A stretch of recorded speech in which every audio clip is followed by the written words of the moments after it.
ലോകാ സമസ്ത ജനനം മുതൽ മരണം വരെ നമ്മുടെ ശരീരത്തിൽ വളരാത്ത ഒരു അവയവമാണ് കണ്ണ്. ആ കണ്ണിനെക്കുറിച്ച് പഠിക്കാൻ പോലും ജന്മജന്മാന്തരങ്ങൾ എടുക്കാൻ ഞങ്ങൾക്ക് കഴിയില്ല.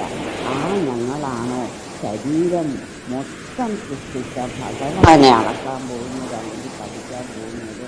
പ്രപഞ്ചം മുഴുവനും സൃഷ്ടിച്ച ഭഗവാനെ പഠിക്കാൻ ശ്രമിക്കുന്നതിന് പകരം ഭഗവാനിൽ നിന്നും കിട്ടുന്ന മഹാഭാഗ്യങ്ങൾ ആസ്വദിച്ച് സന്തോഷത്തോടെ ജീവിക്കാൻ ശ്രമിക്കുക.